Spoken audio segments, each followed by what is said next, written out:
بریلی سوال آ رہا ہے شکاگو سے، امریکہ سے، اعلی حضرت جواب لکھ کے بھیج رہے ہیں تمہارا قبلہ اس طرف ہے۔ سائنس کا سوال ہو،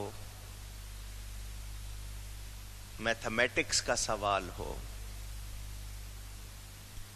پانی، ہوا، ہم کالج یونیورسٹی میں کوئی شعبہ لے لیں، اس میں جا کر پڑھیں تو کچھ معلومات ہوتی ہے۔ جس نے کالج یونیورسٹی کی شکل نہیں دیکھی وہ کالج یونیورسٹی والوں کو جواب دے رہا ہے۔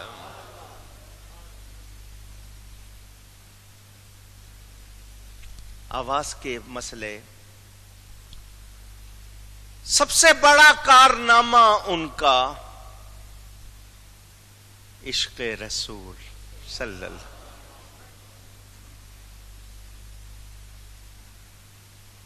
قطب مدینہ حضرت مولانا شاہ ضیاء الدین احمد مدنی رحمت اللہ علیہ، اعلی حضرت کے خلیفہ، 80 برس جنہوں نے مدینہ منورہ میں گزارے، جمعے کے دن حج کے مہینے میں ادھر مؤذن جمعے کی اذان کہہ رہا تھا، حضرت صاحب نے اپنی جان دی، وہیں جنت البقیع میں آرام فرما۔ بہت پیارے بزرگ، میں نے ان کے ساتھ پورا رمضان کا مہینہ 1975 میں گزارا، انہی کے گھر میں، انہی کے بستر کے پاس، ان کی خدمت میں۔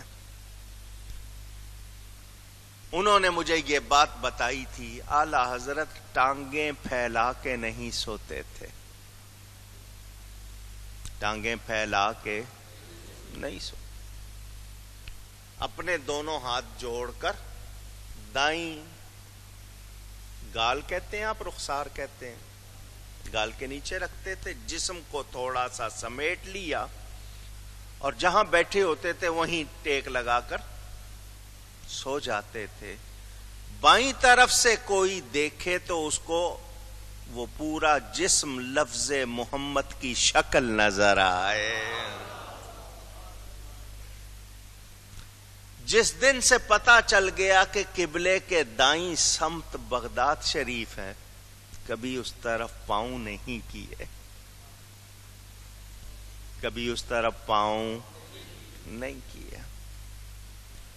محنت کرتے ہیں، ادب کرتے ہیں تو ہی درجے ملتے ہیں، ایسے ہی یہ چیزیں نہیں ملا کرتی۔ وہ مقام پایا، وہ درجہ پایا، آج دنیا یاد کرتی ہے۔ یہ بھی حضرت نے مجھے بتایا تھا، نعرہ تکبیر، نعرہ رسالت۔ محترم جناب وزیر اہل سنت حاجی حنیف طیب صاحب، یہ بات بھی مجھے حضرت نے بتائی کہ اعلی حضرت کے پاس 2 دواتیں رکھی ہوتی تھی، انک پاٹ، آج کل تو آپ بال پین سے لکھتے ہیں نا، اس زمانے میں وہ سرکنڈے کے قلم ہوتے تھے، بوتل میں یا کسی چیز میں، شیشی میں سیاہی ہوتی تھی، ڈبو ڈبو کے لکھتے تھے۔ تختی لکھنے والوں کو یاد ہوگا، 2 دواتیں رکھی ہیں، ایک دوات میں قلم ڈبوتے ہیں، فتویٰ لکھ رہے ہیں، دوسری دوات میں قلم ڈبوتے ہیں تو نعت لکھ رہے ہیں۔ کسی نے پوچھا حضرت 2 دواتیں کیا؟ سیاہی تو ایک ہے، رنگ بھی ایک ہے سیاہی کا، مگر جب آپ نعت لکھتے ہیں تو دوسری دوات میں قلم ڈبوتے ہیں۔ فرمایا ہاں، اس میں نے زعفران ملایا ہوا ہے، کیونکہ نعت رسول لکھنی ہے تو خوشبودار روشنائی سے لکھنی ہے۔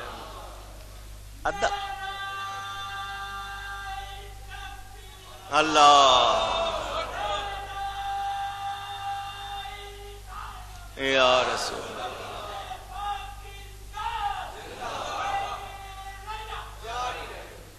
ادب۔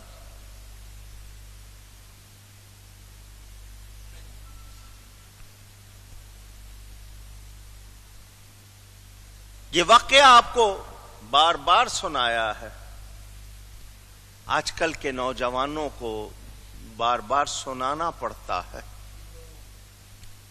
لوگ سمجھتے ہیں مولوی صرف نماز روزے کے مسئلے جانتے ہیں، فرض واجب سنت کیا ہے صرف یہ بتاتے ہیں. انہیں کیا پتا دنیا چاند پر پہنچ گئی ہے، یہ مولوی ابھی چاند دیکھنے پہ ہی لڑتے رہتے ہیں. نوجوان یہ کہتے ہیں. میں پوچھنا چاہتا ہوں اے نوجوانوں، آج کالج یونیورسٹیز میں جو کتابیں پڑھتے ہو، آپ کہو گے یہ امریکہ سے آئی ہیں، یورپ سے آئی ہیں، اسکالرز نے لکھی ہیں. وہ جن کو آپ اسکالرز کہہ رہے ہیں، ہائیلی کوالیفائڈ کے بہت زیادہ قابل لوگوں کی ہیں. وہ قابل لوگ خود کہتے ہیں کہ ہمیں اگر علم ملا ہے تو مسلمانوں سے ملا ہے، ہمیں سکھایا ہے تو مسلمانوں نے سکھایا. 400 برس پہلے ہمیں نہیں پتا تھا نہاتے کیسے ہیں، ہمارے پاس پانی پینے کا پیالہ یا گلاس نہیں تھا، ہم سینگ میں، خالی جو سینگ ہوتا ہے اس میں بھر کے پیتے تھے.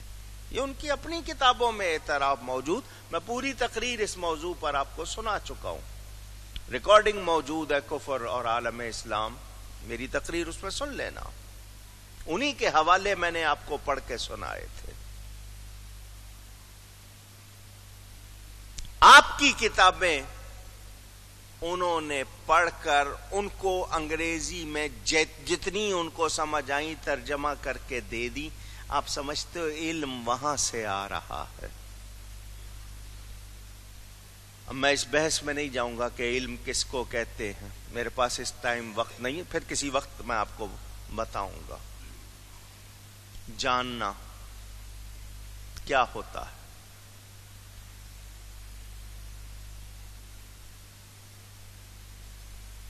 ڈاکٹر سر ضیاء الدین، ان کے نام سے ہسپتال کراچی میں بنا ہوا ہے، کلفٹن میں بھی، ناظم آباد میں بھی. علی گڑھ یونیورسٹی کے وائس چانسلر. ریاضی کا ایک مسئلہ، میتھمیٹکس کا ایک مسئلہ اس زمانے میں ان کو پیش آیا. پورے ہندوستان میں لوگوں سے انہوں نے، ماہرین سے رابطہ کیا، ان کو کوئی اس کا حل اونچی نہیں ملا.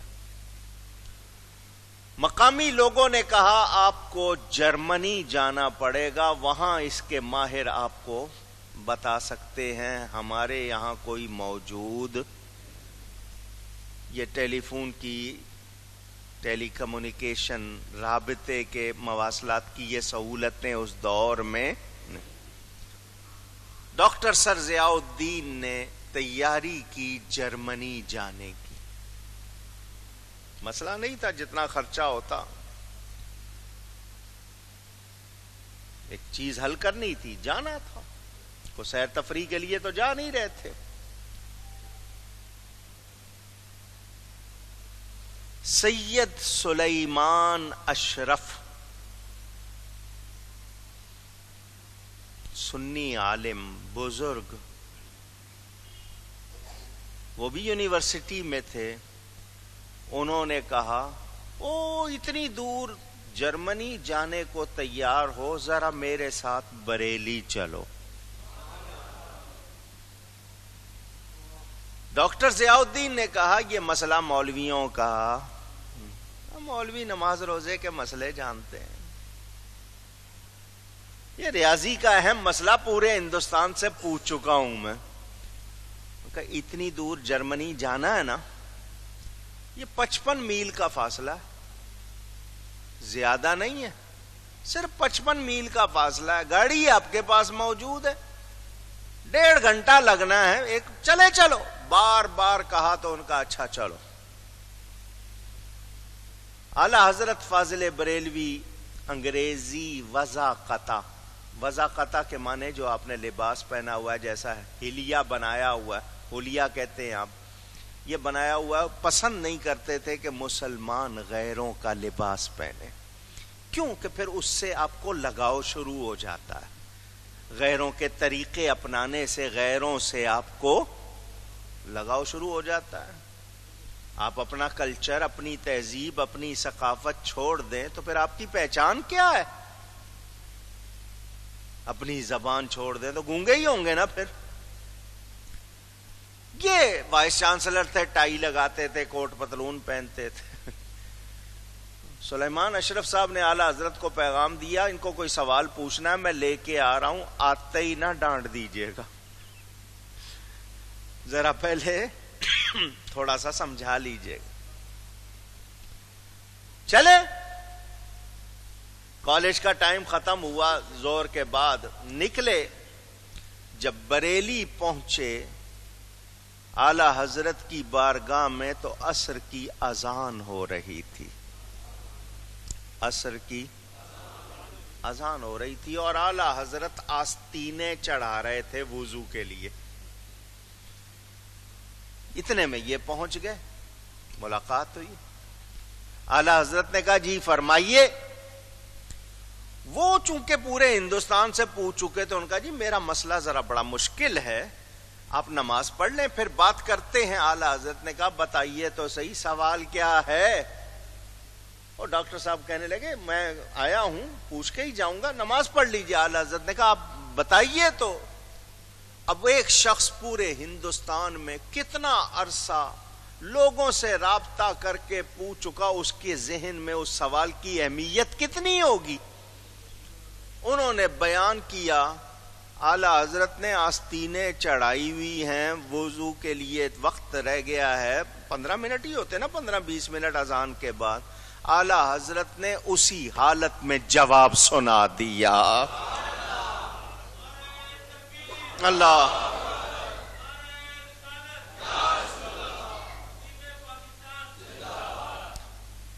ڈاکٹر صاحب سناٹے میں ہیں، میں کتنوں سے ماہرین سے پوچھ چکا ہوں، یہ مولوی صاحب ہیں، انہوں نے یوں سوال سنا ہے جیسے کوئی بات ہی نہیں ہوتی، اور جواب بھی یوں دے دیا چٹکی میں جیسے کوئی مسئلہ ہی نہیں ہے۔ نماز کے بعد اب ان کا دماغ میں جو تھا نا کہ مولوی ایویں ہی ہوتے ہیں، اب انہوں نے دیکھ لیا نا نقشہ کہ نبی کے غلام کیسے ہوتے ہیں۔ اعلی حضرت کے والد نے جمع، تفریق، تقسیم، ضرب، یہی ہوتے ہیں نا 4 قاعدے آپ کے، پلس مائنس کہہ رہے ہیں، ملٹی پلائی اور ڈیوائڈ، یہی سکھائے تھے۔ کسی کالج اسکول میں نہیں گئے، مگر کتنا بڑا مسئلہ حل کر رہے ہیں۔ کیوں کہ والد نے کہا تھا بیٹا اس پہ توجہ زیادہ نہ دینا، یہ علوم تمہیں خود بخود آ جائیں گے۔ بارگاہ نبوی سے ایسا فیضان ہوگا کہ دنیا کا کوئی مسئلہ تمہارے لیے مسئلہ نہیں رہے گا۔ نماز کے بعد ڈاکٹر صاحب نے اور باتیں بھی پوچھی۔ آج تک ہمارے سامنے یہ مسئلہ ہے کہ وہ سوال تھا کیا، جواب کیا دیا۔ دبدبہ سکندری نام کا اخبار رامپور سے نکلتا تھا، میں خود اس اخبار کی تلاش میں رامپور گیا۔ فضل حسن صابری صاحب جو اس اخبار کو نکالتے تھے، ان کی اولاد سے میرا رابطہ ہوا۔ ان کے پاس کچھ شمارے تھے، تمام پوری فائل نہیں۔ وعدہ انہوں نے مجھ سے کیا کہ رامپور لائبریری میں، دنیا میں جہاں کہیں، کچھ کراچی میں، اور بھی لوگوں کے پاس اخبار، اللہ کرے وہ اخبار مل جائے اور وہ سوال سامنے آ جائے۔ ایک سوال ڈاکٹر صاحب نے غروب آفتاب کے حوالے سے کیا تھا، اس کا جواب بھی اعلی حضرت نے ان کے وہیں بیٹھے بیٹھے ان کو دیا۔ سید سلیمان اشرف صاحب کا بیان ہے، واپس جاتے ہوئے ڈاکٹر ضیاء الدین کی آنکھوں سے آنسو بہہ رہے تھے، اور وہ کہتے تھے میں سنا کرتا تھا کہ علم لدنی بھی کوئی چیز ہوتا ہے، آج میں نے اپنی آنکھوں سے دیکھ لیا کہ نبی پاک صلی اللہ علیہ وسلم کے غلام ایسے بھی ہیں، داڑھی بھی رکھ لی تھی، پھر نماز بھی پابندی سے پڑھنے لگ گئے تھے۔ وہ اعلی حضرت فاضل بریلوی، ان کا احسان ہے ہم پر، ان کا آواز آئے۔ میں نے پوری تاریخ آپ کو مختصر کر کے سنائی، جس دور میں دین کو بدلنے کی کوششیں ہو رہی تھی، جس دور میں لوگوں کے سینوں سے ایمان نکالا جا رہا تھا، یہ علماء سو بک رہے تھے اور چاہ رہے تھے کہ سارا نظام درم برم ہو جائے۔ اس دور میں اس مرد قلندر نے اٹھ کر میرے آپ کے ایمان کی حفاظت کی ہے، احسان ہے ان کا۔ اگر وہ آواز حق بلند نہ کرتے تو یہی غلط باتیں جو ہو رہی ہیں، جن کی میں نے آپ کو جھلک دکھا دی، کیا ہوتا پھر؟ سلام اس تاجدار بریلی کو۔ انگریز کی تعریف کرنے والے بھی آپ نے سن لیے، میں نے بتا دیا کون تھے اور کیا کیا لکھ رہے تھے۔ ادھر یہ انگریز کی عدالت کو عدالت نہیں مانا، وہ عدالت کہہ رہے ہیں، کورٹ کہہ رہے ہیں، آپ نے اس کو عدالت۔ بڑی کوشش کی، لوگوں نے سمن جاری کرائے، چالان پیش نہیں ہوئے۔ انگریز کی کورٹ کو میں عدالت مانتا نہیں۔ اعلی حضرت کی کتابیں پڑھیں، دور غلامی میں کلمہ حق بلند کیا۔ جارج پنجم کا زمانہ تھا، ٹکٹ پہ اس کی فوٹو چھپتی تھی، تاج پہنا ہوتا تھا، اس کو الٹا لگاتے تھے، تاج نیچا کرتے تھے۔ کون کون سے فتنے جن کا آپ نے سد باب کا مطلب دروازہ بند کیا۔ شاعری بھی کی، ہر شخص پڑھ نہیں سکتا، اردو ہی نہیں پڑھ سکتے تو عربی فارسی کہاں سے پڑھیں گے؟ اتنی کتاب نہیں چھپتی کہ ہر شخص کے ہاتھ میں چلی جائے۔ شاعری بھی کی، مگر بادشاہوں کے قصیدے نہیں لکھے، قرآن حدیث کی ترجمانی کی۔ کیا کی؟ ترجمانی، قرآن حدیث کی ترجمانی، اور ایسی کی گلی گلی وہ پیغام پہنچا کہ جس کو کتاب نہ پہنچے، شعر کے ذریعے عشق رسول کا پیغام پہنچ جائے۔ میں پھر وہ جملے دہراؤں گا، میرے نبی پاک صلی اللہ علیہ وسلم نے فرمایا تھا میری امت میں 73 فرقے ہوں گے، ایک کے سوا باقی سب جہنمی ہوں گے۔ وہ ایک کون سا ہوگا پوچھا صحابہ نے، تو حضور نے فرمایا اہل سنت و جماعت، جو میرے اور میرے صحابہ کے طریقے پر۔ تفصیل آپ کو میں سنا چکا ہوں کئی مرتبہ، لکھ بھی چکا ہوں، سنیں، دھیان سے سنیں۔ آج اعلی حضرت کو وفات پائے 1921 میں وفات ہوئی ہے، کتنے سال ہو گئے؟ 95 یا 96؟ 96 سال ہو گئے، 96 برس ہو گئے پردہ فرمائے اعلی حضرت کو۔ 96 برس میں تمام 72 فرقوں نے اعلی حضرت کے خلاف ایڑی چوٹی کا زور لگا لیا، ساری کوششیں کر لی، ان کے لکھے ہوئے کو غلط ثابت نہیں کر سکے، ان کے لگائے ہوئے فتوے کو اٹھا نہیں سکے۔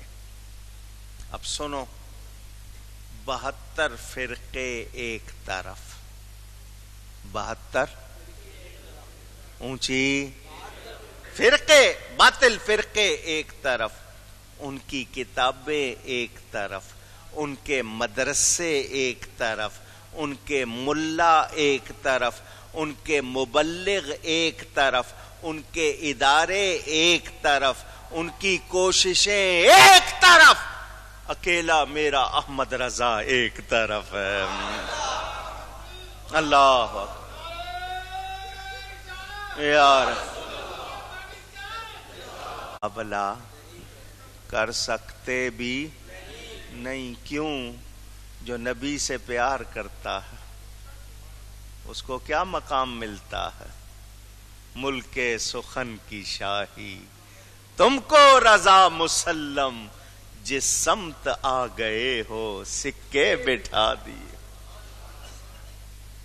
صرف جھلک دو تین، اس کے بعد پھر آپ سے دوسری باتیں کرنی ہیں۔ آج کتابیں چھپ رہی ہیں حج کرنے جاؤ تو مدینے جانا ضروری نہیں ہے، مدینے جاؤ تو نبی کی نیت نہ کرو، کتابیں چھپ رہی ہیں۔ اعلی حضرت کیا کہتے ہیں؟ حاجیو آؤ شہنشاہ کا روضہ دیکھو، حاجیو آؤ شہنشاہ کا روضہ دیکھو، کعبہ تو دیکھ چکے، کعبے کا کعبہ دیکھو، وہ کمال حسن حضور ہے کہ گمان نقص جہاں نہیں، یہی پھول خار سے دور ہے، یہی شمع ہے کہ دھواں